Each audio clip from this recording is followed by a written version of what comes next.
Thus far, Michigan has 10 transfers who are in the mix. Certainly that number is probably going to be closer to 15. But let's go ahead and examine the 10 that Michigan already has. What kind of impact can they make? Will they make?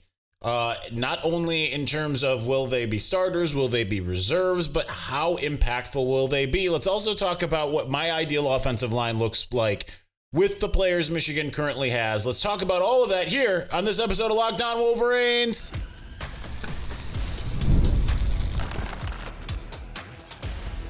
You are Locked On Wolverines, your daily podcast on the Michigan Wolverines, part of the Locked On Podcast Network, your team every day. Happy Tuesday. We're back and doing it. Locked On Wolverines podcast, part of the Locked On Podcast Network, where it's your team every day. I'm your man on the ground, Isaiah Holt, publisher of Wolverines Wire through USA Today Sports Media Group. A little bit of a late go today, just schedule-wise and everything, but we are doing it nonetheless. I want to get to these transfers that Michigan has. We've got 10, so we'll split it up in segments here. And it's funny because to some degree I'm looking at it and it's like I have to expound upon my original premise because I have all these guys listed and it's kind of like, yeah, they're going to play this year. That's most of them. But let's kind of delve a little bit deeper. Let's start with running back Justice Haynes, who comes aboard from Alabama. Obviously, he's an immediate impact player. To me, he's probably the starter over Jordan Marshall. He's got more experience. You already know he can do it. Jordan Marshall will be that in that Donovan Edwards 2022 role where he's going to get the ball early and often, I think. Now, and I think that Justice Haynes will kind of be Blake Corum in that type of idea, right? Like it's kind of, they both kind of have similar impacts, but they're obviously going to do a change of pace and all of that. Now, I do obviously think that Benjamin Hall will certainly have his say. I wouldn't be surprised if one of the freshmen, particularly Jasper Parker, also has a say, Micah Kapana as well. But I really think it's really going to be a three-man race with Justice Haynes starting. I think that's why you come from Alabama to Michigan after being essentially the third option. It's not to just become the number two option. I think it's to become the number one option for the Wolverines. I can't tell you how big of a pickup that is. That just completely changes the complexion of everything. Obviously, you need to get receivers, but now you've got two quarterbacks that can do the job. You got an offensive coordinator that's going to make things a little bit easier, I would imagine. And now you've got a really dynamic running back room, despite losing both Kalel Mullings and Donovan Edwards. So huge pickup. Next, we'll go with offensive lineman Brady Norton, the Cal Poly standout. He's a guy that can play inside or outside. I'm going to say just because they could use him certainly at like a tackle position. I don't know about inside. I feel like there's a lot of options inside in terms of this year, but I have him within 2 years. I would say he's more of a next year guy. He's got 3 years of eligibility remaining. So I have him more as a next year guy. Certainly played really well in the FCS level. Interesting having two FCS caliber guys. But nonetheless, I think that he's going to put on weight. He's going to get acclimated to the system, all of that stuff. And I think that he will be a plug-in guy next year. But this year, I think he's going to I don't even think it's necessarily break glass in case of emergency. I think that he's more of a depth piece at this point. That's just what I think at this juncture. Wide receiver Donovan McCulley is obviously an instant impact guy. He's obviously a starter. Has to earn it, of course. My concerns with Donovan McCulley is the fact that obviously they brought in all kinds of guys to Indiana.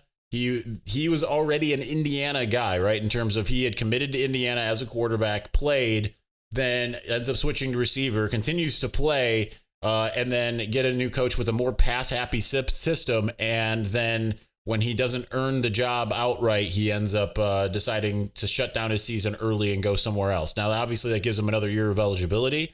So that would explain things in that sense. But I still don't love that trajectory.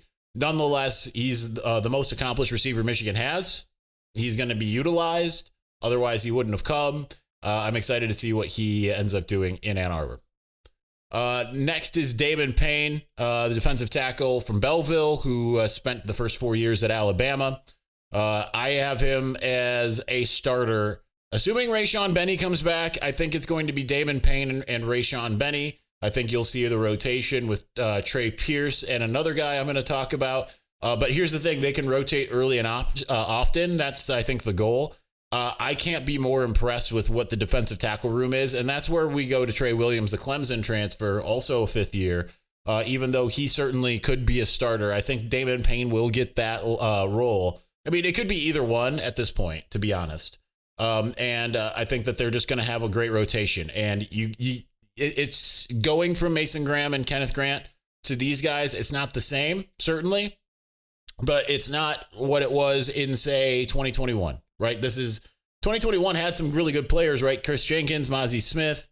But this feels like an improvement, especially with the depth. And maybe you don't have like the Aiden Hutchinson pass rusher. Derek Moore should take a step forward. TJ Guy was just an absolute monster. So this is a great rotation that they've got in the sense that they've got those two guys that they brought in via the transfer portal. They got Rayshawn Benny. They've got Trey Pierce. They've got Eno Etta. There's other guys that certainly could step up as well. Ike Awana as well. I didn't even mention him. We'll see if we see anyone have any movement at any point. But I mean, that is a deep rotation. They'll be able to keep guys fresh. It's not going to be like this past year where they really had to. This past year ended up working out well for Michigan because they had to play Mason and Kenneth so much more. They also found ways where we got to take them off the field because they're used to being having fresher legs and not having to strain quite so much. And that created those opportunities for Rayshawn, for Trey Pierce, and Ike Awana. A little bit less so for Eno Etta, but considering how much he's talked about, I don't think that that's just typical bluster. It's a completely different staff than the one that used to just bluster all the time. That used to be like Donovan Jeter. He's coming on, and Josh Ross is a faster version of Devin Bush, right? Like, this is a completely different staff than the one that was doing that back in 2019. Minus Sharon. Sharon was there, but he wasn't talking about those positions. So I think with that in mind, I think that some of that is accurate. It just didn't necessarily translate to the field. And I think that you look at what they've got and you look at, Cam Brandt and some of those other guys outside, very well could be their year. And I'll be interested to see how some of these other guys do as well. Like, does a Brooks Barr work in, or some other guys that are kind of biding their time. And I don't know about any freshman defensive tackles. Edge rushing wise, I could see like Nate Marshall, who's already putting on for the Army All-American or Navy All-American game, whatever you want to call it. I could see him having an edge rushing role in year one as well. So it'll be interesting to see. All right, we're going to move on. We've got 5 more guys to get to from the transfer portal. What do I think their trajectory is? And then we're going to get to my ideal offensive line with the players that are currently on the roster. We will get to that here in just a moment. But before we do, attending the new 12-team college football playoff game is an incredible experience that brings fans together like never before. I remember the excitement of the past playoff games, and I cannot wait to make new memories with the updated format and extra teams involved. Game Time has a new feature called Game Time Picks that makes getting tickets for events even easier. It filters out all of the fluff to show you only incredible deals on great seats, so you don't have to waste time searching through thousands of tickets. Recently, I used Game Time Picks to find tickets to all kinds of games, all kinds of concerts, and all that kind of stuff, because it's more than just games. It's concerts, comedy, theater, and more. Browsing through the deals was a breeze, and I found great value for all kinds of seats around the venue. The Super Deal in particular stood out as the best value for the event. I love that I can see the seat views before buying, and that the app shows the total upfront cost with no surprise fees at checkout. Plus, the on-time ticket delivery and lowest price guarantee gave me complete peace of mind. So take the guesswork out of buying tickets with Game Time. Download the Game Time app, create an account, use the code LOCKEDONCollege for $20 off your first purchase. Terms apply. Again, create an account and redeem the code LOCKEDONCollege for $20 off. Download Game Time today. Last minute tickets, lowest price, guaranteed.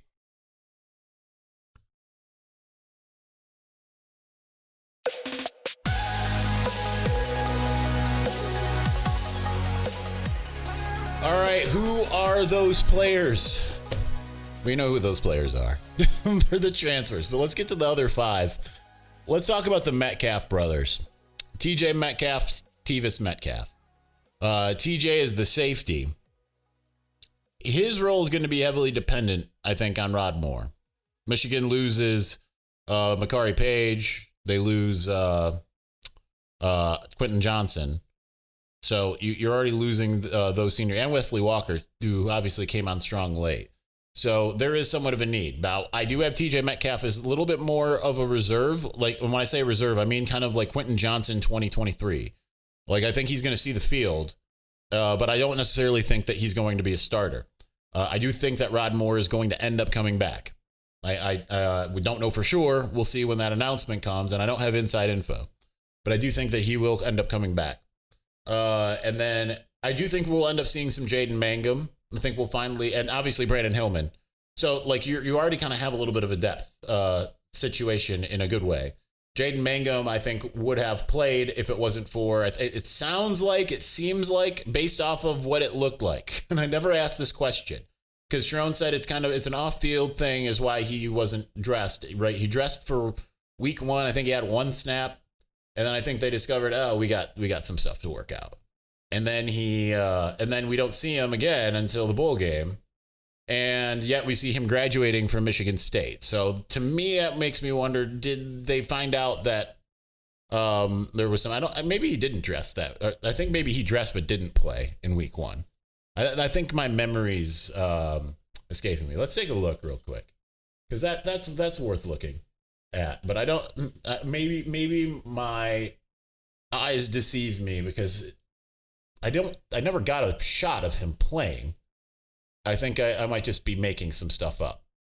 But with that in mind, I think that kind of tells you that there's a good chance that come on, I hate when you click on the mouse and it brings up something you do not want, like the secondary menu.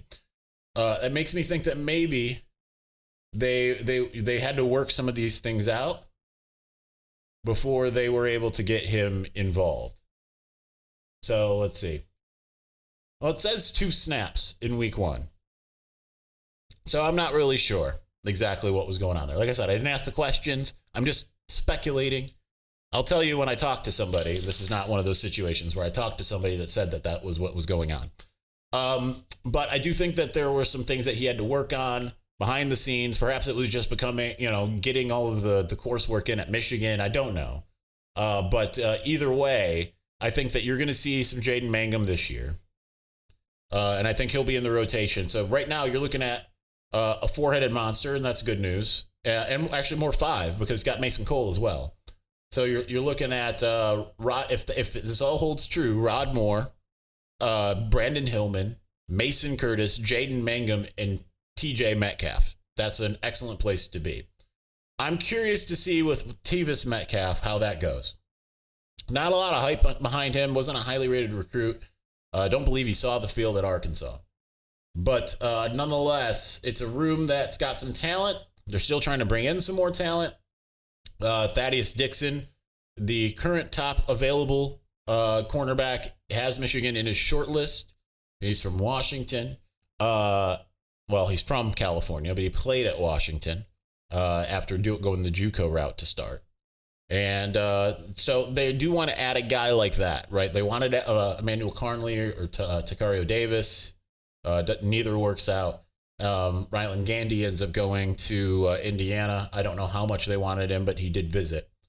And so cornerback, it's interesting because you know that you look at the situation. You can sit there and say, all right, it's going to be Jair Hill. Josiah Edmond has certainly a role. And and Zeke Berry, it could be the nickel, could be outside, depends on what they decide to do. It's a little difficult to discern exactly how that's going to go, right? Because it could be a Josiah Edmond backfield. It could be something completely, it could be Zeke Berry, and then they decide to go with a different guy at nickel. I'm not sure that Tevis Metcalf is going to be a day, I don't think he's going to be a day one guy. And certainly Shamari Earls could work his way in. So could Jaden Sanders. So it's a little bit more precarious. I'm going to say he's a within 2-year type of guy. All right, this one's an interesting one. Quarterback Mikey Keene. Obviously, Mikey Keene didn't come to ride the pine. But at the same time, it's kind of hard to envision him finishing the season. Now, I do have him as the day one starter for Michigan. Now, if you don't know who Mikey Keene is, if you live under a rock, Fresno State quarterback who transferred in to provide competition for Bryce Underwood and to likely be the day one starter. Is he as talented as Bryce Underwood? Well, I think he's more. No, I'm just kidding. He's not more talented. But here's the thing. He's experienced. You can't teach experience, especially at the quarterback position in college. Bryce Underwood, for all of his talent, there's a lot of stuff that he has to learn as of yet. It's the same reason why we were saying Cade McNamara was the right person to be starting in 2021 over J.J. McCarthy. Bryce Underwood can make the same throws that J.J. could make his junior year, according to Connor Stallions. So, Connor having been in that room, both quarterback rooms at some point in time, right? Junior season J.J. as well as playoff campaign Bryce Underwood. So, he can make all the throws, but he's got to learn all of the things. The defense, he's got to learn how to read a defense. He wasn't immune from throwing interceptions at the high school level. It's going to obviously get a lot more complicated going up against a Brett Venables defense in week 2. It's going to get a lot more difficult when you're facing Ohio State by the end of the season. Now, I certainly think that he's going to have an inside track to getting on the field by then, right? But it's going to all be about the mental, not the physical. Bryce, his issue is not going to be physical whatsoever. It's all going to be mental. And I think Mikey Keene's going to provide that. It's going to be difficult, though, to hold him off for more than 4 weeks. I could see Mikey Keene getting 4 games in, and then they say, all right, we're going to shut you down. And I know he's already got a red shirt, I believe, from his freshman year at UCF, but yeah, we'll give you another chance to go somewhere else or whatever, I think that's how that could go. Maybe not. All right, linebacker Troy Bowles. A little bit difficult to know because we talked about the defensive line earlier. There's all the talk about Jayshawn Barham moving to edge. And if that's the case, I mean, you're just crowding that room that much more in a positive way. But that would open up things for Troy Bowles. Or they could keep Jayshawn at linebacker as he seemed to finally kind of catch on and understand what his role was supposed to be there. And all the mistakes that we saw earlier in the year were kind of gone by the end. So I will be curious to see what they do as far as that's concerned. Now, you've got Jimmy Rolder and Cole Sullivan. Jaden Hood's back. I mean, he hasn't, the transfer portal's closed for Michigan at this point for players to depart. Spring it will open again. You have a logjam of guys. And at least one starter in Ernest Hausman. Troy Bowles, a guy who had to sit behind Georgia's extremely talented starting linebackers, right? Like Georgia collects linebackers in the same way that Ohio State collects wide receivers. So he certainly could be in rotation, likely will be. But as far as being a guy that's going to really impact things right away, again, I think he's probably coming from Georgia for a reason. But it's really difficult to say exactly how much he's going to get involved right away. So I have him as a maybe immediate impact. I think we'll see him this year. It's just a question of how much do we see him. And I think it's because you look and it's like did they even lose a linebacker? And the only way that they do is if they move Jayshawn Barham to edge. Then that opens up a spot. And then it's a question of, is it him or is it one of the guys that has already been around? Obviously, learning curve with the Wink Martindale defense, but at least he has a head coach in the NFL father who can certainly help walk him through that a little bit faster in the offseason if he needs that help. Last one is offensive lineman Lawrence Hattar. It played interior at Ferris State, was an All-American in the FCS level. I think he's an instant impact. I think there's a learning curve, of course, going from FCS to FBS. I think he's going to be, but you see it all the time. Like a guy like Cody Mauch goes from the FCS right to the NFL, right? It happens. So you can't dispute that you can make that move. I think he's a day one starter. I think he's probably your left guard right now. So that's what I got.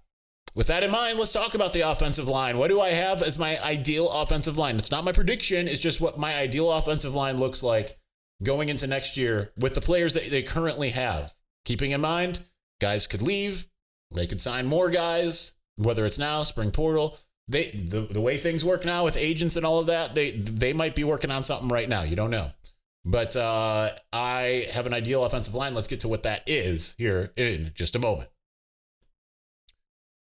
But before we do, from big upsets to game-winning drives, the NFL playoffs are better with FanDuel. Because right now, new customers can bet $5 and get $200 in bonus bets guaranteed. That's $200 in bonus bets, win or lose, The FanDuel app gives you everything you need for live bets, same game parlays, and so much more. Just visit FanDuel.com to join today and get started with $200 in bonus bets. That's FanDuel.com. Make this playoff season unforgettable with FanDuel, an official sportsbook partner of the NFL.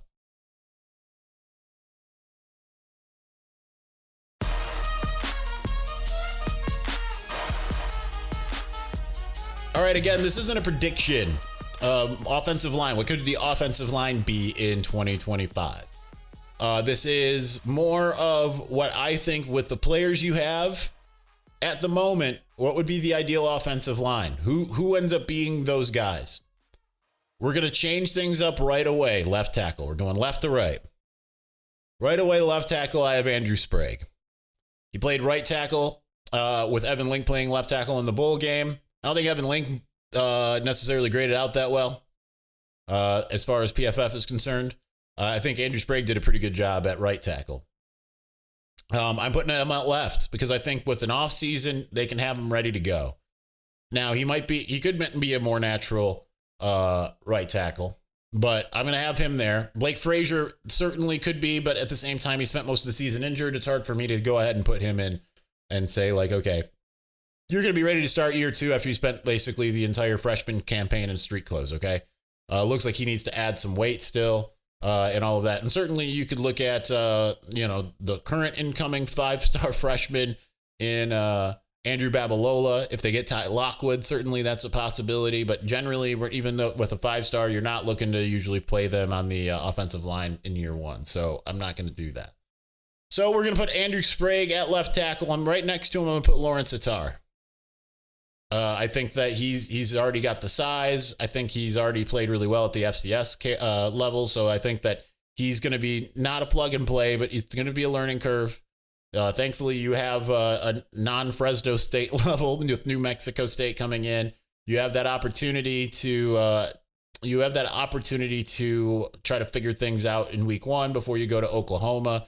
Oklahoma, despite it being in Brent Venables' defense, hasn't necessarily shown itself to be high-powered on either side of the ball at this juncture, but they've certainly made a lot of acquisitions in the transfer portal, more on the offensive side. So I'm not as necessarily afraid of their defense. And then in week 3, you have directional Michigan. Was it Central Michigan? I'm just going to go directional Michigan. So I think that there's that. Obviously, center, you're going to return Greg Crippen. I'm fine with that. Behind him, Jake Warnera. I think that that's a decent rotation at this point. So that's that. Now that we have our next, okay, I'm changing things up on you a little bit. Right guard, Evan Link instead of Giovanni El Hadi. Why do I have that? Because I think Evan Link projects better to be in guard. Now, here's the thing. You could have a rotation kind of like you did with the tackle positions in 2023. Remember, they started out the season with Miles Hinton. Week 3, they go to Ladarius Henderson. Or maybe I have that reversed. I think maybe they went with Ladarius and then went to Miles Hinton. And then Miles Hinton played against Maryland and got injured and then went back to Ladarius. Right? Like they've had those rotations. So you could put it as Evan Link or Giovanni El Hadi, but I think he's going to be a lot better if he's inside compared to being outside. I don't think that what we saw projects him to being a great outside player. Now, players get better the more that they play, and certainly you can look at Andrew Vistardis at center in 2020 compared to 2021, right? Players can get better. They're not just what their resume was one year. They get better over time most of the time. The question is just how much. Sometimes they regress, though. That's kind of the case of Giovanni El Hadi, who was playing on a Joe Moore Award-winning line in 2022 for 2 games when Trevor Keegan was dealing with his neck injury, and played amazing then and didn't necessarily have that translate this year. So it'll be interesting to see. Also, you can't overlook the fact that they brought in Juan Castillo now that analysts can coach, right? It's Grant Newsome has got a little bit of help, and that makes you feel a little bit better about the position group, right? Right tackle. I'm going with someone who said in the comments on my depth chart thing, because they said, "Where's Nathan Efobi?" It's just another overlook, man, because I do a lot of these things off the top of head. Nathan Efobi, did forget about him. Certainly could have been a left tackle type of guy. Certainly you could say Nathan Efobi left tackle, Andrew Sprague right. I'm going Nathan Efobi on the right. Generally, the left tackle is a little more important.